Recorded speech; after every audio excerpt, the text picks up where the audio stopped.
नमस्कार दोस्तों, आप सबका स्वागत है हमारे चैनल एस्ट्रोवर्ड में। अगर आपने हमारे चैनल को अब तक सब्सक्राइब नहीं किया है तो अभी सब्सक्राइब करें।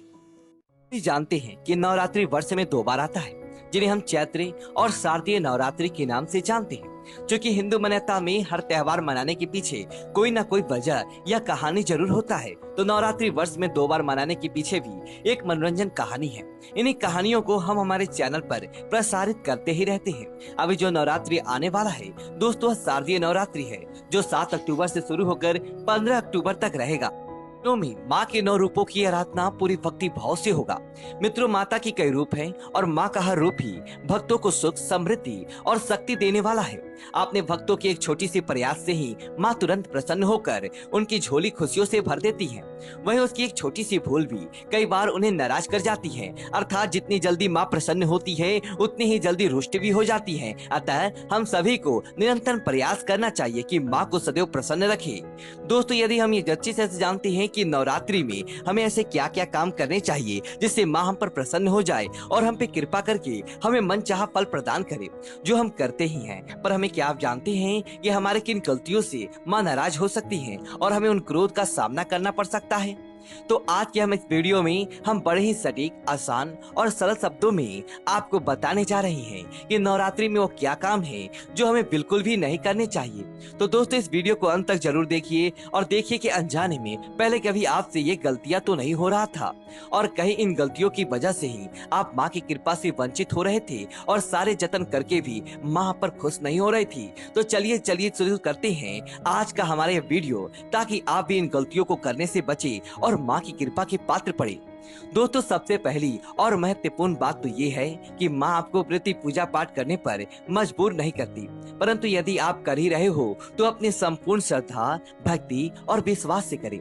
माँ की आराधना करते समय मन में किसी भी प्रकार की शंका या दुर्भावना बिल्कुल भी ना करें, क्योंकि जिस मन में शंका या दुर्भावना होता है वह मन शांत नहीं हो सकता और शांत मन से पूजा करने में कोई भी तुक नहीं है। मन में माँ के प्रति हमेशा सम्मान की भावना रखिए। दूसरी बात, नवरात्रि में किसी भी प्रकार का अपशब्दों का प्रयोग अथवा गाली गलौज, झूठ, चुगली, बुराई इत्यादि बुरी बातों का मुंह से निकालने से बचना चाहिए, क्योंकि इस मुख से हम माता का पवित्र नामस्मरण, मंत्र जाप, आरती इत्यादि करते हैं तो उस मुख से निकलने वाले शब्द भी पवित्र होने चाहिए। तीसरी बात, नवरात्रि में हर तरह के मांस और तामसी आहार तथा शराब और तंबाकू आदि का सेवन कतई नहीं करना चाहिए, क्योंकि इससे मनुष्य का अपने मन और मस्तिष्क पर नियंत्रण नहीं होता है। तामसी आहार शरीर में उष्णता का निर्माण करता है, जिससे प्रभाव सीधा हमारे हृदय पर पड़ता है और शराब, तंबाकू इत्यादि की क्या दुष्प्रभाव हमारे शरीर पर होते हैं, इनसे हम भली भांति परिचित हैं। इसलिए जहाँ तक संभव हो सात्विक भोजन का ही सेवन करें, खासकर खट्टी चीजें खाने से परहेज करें। चौथी बात, किसी भी जरूरतमंद को और कन्या को अपने घर से खाली हाथ ना जाने दे। किसी भी मदद करने से माँ युग भी बहुत प्रसन्न होती है और जरूरतमंद की मदद करने पर तो माँ की कृपा आप पर अवश्य ही होगा। और कन्या तो माँ का ही रूप होती है। इन दिनों में माँ कन्या के रूप में विचरण करती है। अतः यदि कोई कन्या हमारे घर से खाली हाथ चली गई तो समझो माँ को ही हमने खाली हाथ भेज दिया। तो जिस माँ ने हमें इतना समर्थ दिया है कि हम किसी के लिए कुछ भी कर सके तो जरूर करें, अन्यथा माँ को ये बात अच्छी नहीं लग सकती।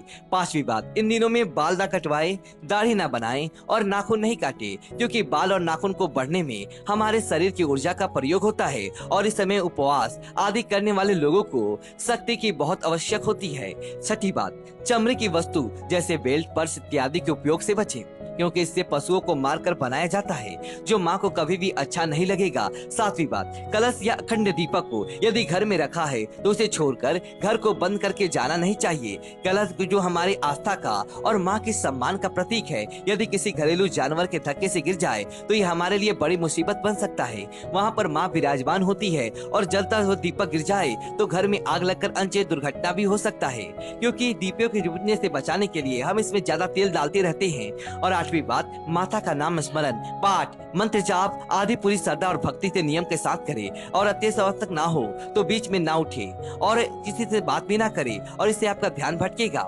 नवीं बात, दिन में ना सोए क्योंकि दिव्य विष्णु पुराण के अनुसार नवरात्रि के समय दिन में सोना वर्जित है। इसके पीछे की रोचक कथा हम किसी और वीडियो में सुनेंगे। 10वीं बात, मासिक धर्म के समय मंदिर इत्यादि में जाने से बचे, क्योंकि कई और बातें हैं जो नवरात्रि के समय ध्यान में रखनी चाहिए। जैसे प्रयोतिवती सब बातों का ध्यान रखा जाए तो माँ हम पर अवश्य ही प्रसन्न होंगी, क्योंकि नवरात्रि शक्ति और भक्ति का पर्व है। मैं आपसे एक निवेदन करना चाहूंगा दोस्तों कि संपूर्ण स्त्री जाति में ही माता का अंश है, इसलिए कृपया आप सभी माताओं और बहनों का सम्मान करें और उनका आदर करें। आशा करते हैं कि आप सभी इन बातों को ध्यान में रखते हुए नवरात्रि का त्योहार मनाएंगे और ढेरों खुशियां पाएंगे। दोस्तों वीडियो को लाइक करें और कमेंट बॉक्स में जय दुर्गा माता लिखिए और हमारे चैनल को सब्सक्राइब करें। धन्यवाद दोस्तों।